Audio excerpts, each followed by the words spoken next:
সর্বপ্রথম আলোচনা করা যাক জেফ হার্ডিকে নিয়ে। তো জেফ হার্ডি তিনি বলেছে যে তিনি ডাব্লিউডাব্লিউতে সিএম পাঙ্ককে রিটায়ার করতে চান এবং তারপর তিনি হল অফ ফেমে যুক্ত হতে চান।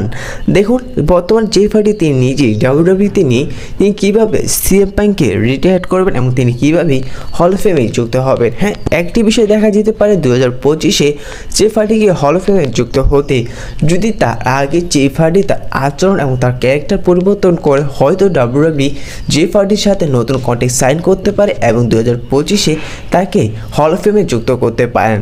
আর আপনারা তো জানেনই জেফ হার্ডিকে কেন ডাব্লিউডাব্লিউ থেকে সাসপেন্ড করা হয়েছে, তার আচরণের কারণে। আর যদি এবার জেফ হার্ডি তার আচরণ পরিবর্তন করে হয়তো 2025-এ ডাব্লিউডাব্লিউ জেফ হার্ডিকে নতুন কন্ট্রাক্ট সাইন করাতে পারে এবং তারপর হয়তো তাকে হল অফ ফেমে যুক্ত করতে পারেন। এবার আলোচনা করা যাক সিস্টেম ওয়ার্ল্ড চ্যাম্পিয়ন জন সিনা এমন করে রোজকে নিয়ে।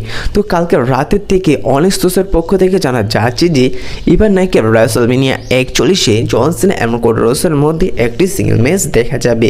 দেখুন এই বিষয়ে আমার যতটুকু মনে হয় যে পর্যন্ত রাসেলমেনিয়া 41 অনুষ্ঠিত না হবে তার আগ পর্যন্ত কোনো রেসলিং সোর্সের পক্ষ থেকে যে সমস্ত রিপোর্ট আসবে সেই রিপোর্টে না দেওয়াই ভালো, কারণ প্রতিনিয়ত বিভিন্ন সোর্সের পক্ষ থেকে বিভিন্ন নিউজ আসবে, কিছু নিউজ ফেক হবে, কিছু নিউজ রিয়েল হবে, যার কারণে যে পর্যন্ত রাসেলমেনিয়া 41 না হবে সে পর্যন্ত কোনো সোর্সের উপর বিশ্বাস না করাই ভালো।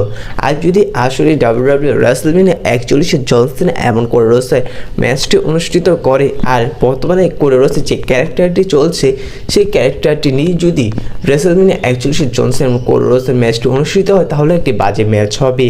আর যদি ক্যারেক্টার পরিবর্তন করার পর যদি কোডি রোডস হিল টার্ন করে ভয়ঙ্করভাবে তারপর যদি রাসেলমেনিয়া 41-এ ডাব্লিউডাব্লিউ জন সিনাকে এবং কোডি রোডসের ম্যাচটি অনুষ্ঠিত করে তাহলে একটি বেস্ট ম্যাচ হতে পারে। তো এই বিষয়ে আপনাদের কী মনে তা অবশ্যই কমেন্ট করে জানিয়ে দেবে। এবার আলোচনা করা যাক র্যান্ডি অর্টনকে নিয়ে। তো আপনারা যেমনটা জানেন যে 6 জানুয়ারি নেটফ্লিক্সে যে রটি হতে যাচ্ছে সেই রটি এক পর্যায়ে রেসলমেনিয়া লেভেলে হতে যাচ্ছে এবং যার কারণে সেদিকে অনেক বড় বড় রেসলারকে দেখা যাবে। এখন কথা হচ্ছে যে সেদিকে র্যান্ডি অর্টনকেও দেখা যাবে। দেখুন ডাব্লিউডাব্লিউ র্যান্ডি অর্টনকে কনফার্ম করেনি যে সে জায়গায় দেখা যাবে, এমনকি অ্যাডভার্টাইজও করেনি যে সে জায়গায় র্যান্ডি অর্টনকে দেখা যাবে, যার কারণে কিছু কিছু রেসলিংয়ের সোর্সের দিকে জানা যাচ্ছে যে সেই 6 জানুয়ারি নেটফ্লিক্সে র্যান্ডি অর্টনকে দেখা যাবে না। এখন কথা হচ্ছে তাহলে র্যান্ডি অর্টনকে কবে দেখা যাবে? তো এই বিষয়ে আপনাদের এই ভিডিওতেই জানাবো যে র্যান্ডি অর্টনকে আসলেই কবে দেখা যাবে। এবার আলোচনা করা যাক ট্রাইবাল চিফ রোমান রেন্সকে নিয়ে। তো আপনারা যেমনটা জানেন যে 6 জানুয়ারি নেটফ্লিক্সের রোমান রেন্স এবং সোলো সুগার মধ্যে একটি ট্রাইবাল কম্ব্যাট ম্যাচ হতে যাচ্ছে। আর এই ম্যাচটি নিয়ে কিছুদিন আগে আপনারা যেমনটা শুনেছেন যে এদের ম্যাচটির মধ্যে একটি ট্রাইবাল চিফের একটি টাইটেল দেখা যাবে। তো এই বিষয়ে জানিয়ে দিয়েছি সম্পূর্ণ এটি ফেক নিউজ, কারণ ডাব্লিউডাব্লিউ এমন কোনো বিষয় নিয়ে তার আলোচনা বা প্ল্যান করছে না যে রোমান রেন্স এবং সোলো সুগারের মধ্যে কোনো একটি টাইটেল দেখা যাবে বা ট্রাইবাল চিফের কোনো একটি টাইটেল দেখা যাবে, বরং সেই ম্যাচটির মধ্যে উলাফালাই দেখা যাবে। কারণ আপনারা যেমনটা জানেন যে টাইটেলের চেয়ে উলাফালা মালাটি সবাই বড় করে দেখছে এবং সে জায়গায় কোনো টাইটেল দেখা যাবে না, বরং যে জিতবে সেই উলাফালা মালা পেয়ে যাবে, সেই হয়ে যাবে আসল ট্রাইবাল চিফ। এবার আলোচনা করা যাক কোডি রোডস এবং কেভিন ওয়েন্সের ম্যাচটি নিয়ে। তো আপনারা যেমনটা দেখলেন যে এবার স্ম্যাকডাউনে কোডি রোডস এবং কেভিন ওয়েন্সের ম্যাচটি অফিসিয়ালিভাবে কনফার্ম হয়েছে 2025-এ রয়্যাল রাম্বল পেপার-ভিউর জন্য এবং এদের ম্যাচটি হবে একটি লেডার ম্যাচ, যে জায়গায় একটি ইগল টাইটেল এবং আনডিসপিউটেড টাইটেলটি ঝুলানো থাকবে এবং সেই টাইটেলটি যেই জিততে পারবে অর্থাৎ যেই নিতে পারবে সেই জিতে যাবে। এখন কথা হচ্ছে যে সে জায়গায় কি কোডি রোডস হেরে যাবে কেভিন ওয়েন্সের কাছে বা কেভিন ওয়েন্স কি তিনি হারিয়ে দিবে কোডি রোডসকে? দেখুন সে জায়গায় ম্যাচটির মধ্যে এমন কোনো ইন্টারেস্টিং কিছু দেখে যেতে পারে যেটির কারণে হয়তো কেভিন ওয়েন্স হেরে যেতে পারে কোডি রোডসের কাছে। আর এবার 2025-এ কোডি রোডস এবং কেভিন ওয়েন্সের ম্যাচটির মধ্যে র্যান্ডি অর্টনকে দেখা যেতে পারে। সে জায়গায় র্যান্ডি অর্টন এসে হেল্প করতে পারে কোডি রোডসকে। সে জায়গায় হয়তো এমন কিছু দেখা যেতে পারে যে যখন কোডি রোডসকে আক্রমণ করে কেভিন ওয়েন্স সেই টাইটেলটি নিতে যাবে ঠিক সেই সময় র্যান্ডি অর্টনের থিম সং প্লে হতে পারে এবং সে জায়গায় র্যান্ডি অর্টন এসে লেডারের থেকে কেভিন ওয়েন্সকে হারিয়ে ভয়ঙ্কর আক্রমণ করে দিতে পারে, যে আক্রমণের কারণে র্যান্ডি অর্টন তিনি এতদিন ডাব্লিউডাব্লিউর বাইরে রয়েছে এবং সেটির বদলা নিতে পারেন।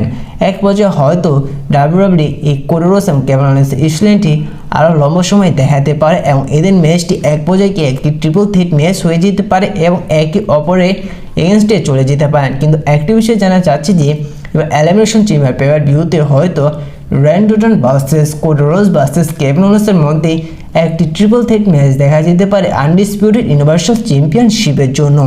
তো এই বিষয়ে আপনাদের কী মনে হয় অবশ্যই কমেন্ট করে জানিয়ে দিবেন। এবার আলোচনা করা যাক সোলো স্কোয়াড ব্লাডলাইনের মেম্বার জিগা ফাটুকে নিয়ে। তো আপনারা কালকে স্ম্যাকডাউনে যেমনটা দেখেছেন যে কালকে স্ম্যাকডাউনে এক পর্যায়ে জিগা ফাটু এবং ব্রন স্ট্রোম্যান ফেস টু ফেস হয়েছিল, যার কারণে অনুমান করা যাচ্ছে যে এবার হয়তো সামনে স্ম্যাকডাউনে জিগা ফাটুর সাথে ব্রন স্ট্রোম্যানের একটি সিঙ্গেল ম্যাচ দেখা যেতে পারে, আর নয়তো একটি 6 ম্যান ট্যাগ টিম ম্যাচ দেখা যেতে পারে। সেটাকে দেখা যেতে পারে Braun Strowman, Sami Zayn, Jey Uso versus Solo squad ব্লাডলাইনের মধ্যে।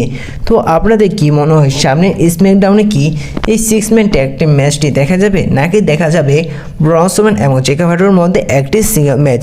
এই বিষয়টা অবশ্যই কমেন্ট করে জানিয়ে দিবেন। আর এবার আপনাদের আরও একটি বিষয় ইন্টারেস্টিং জানাই যে যদি এবার রয়্যাল রাম্বল পেপার ভিউতে আপনারা যেটা জানেন যে কোডি রোডস এবং কেভিন ওলেন্সের মধ্যে একটি ল্যাডার ম্যাচ হতে যাচ্ছে এবং সেই ম্যাচটিতে যদি কোডি রোডস জিতে যাওয়ার পর তারপর যদি রক এসে কোডি রোডসকে আক্রমণ করে তার সেই ইগল টাইটেলটি নিয়ে যায় এবং তারপর স্টোরি কেমন হতে পারে এই বিষয়ে আপনাদের কী মনে হয় অবশ্যই কমেন্ট করে জানিয়ে দেবেন। দেখুন এই বিষয়ে কোনো রেসলিং রিপোর্ট থেকে কোনো নিউজ বা কোনো আপডেট পাওয়া যায়নি, তো সেই বিষয়টা আমার মনে হলো যার কারণে আপনাদের সাথে শেয়ার করলাম।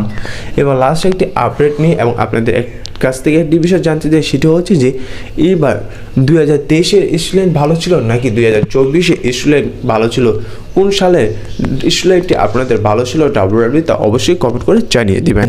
আজকের এই ভিডিওটা এই পর্যন্তই ছিল, দেখা হচ্ছে পরবর্তী ভিডিওতে নতুন কোনো আপডেট নিয়ে। ভিডিওটি ভালো লাগলে অবশ্যই লাইক করে দিবেন, ছোট রেসিং চ্যানেল নতুন হয়ে থাকলে চ্যানেলটি সাবস্ক্রাইব করে দিবেন, আর ভিডিওতে কোনো ভুল হয়ে থাকলে তাও বলে দিবেন এবং পরবর্তী কোন বিষয়ে আপডেট পেতে চান তাও জানিয়ে দিবেন। তো দেখা হচ্ছে সেই ভিডিওটিতে।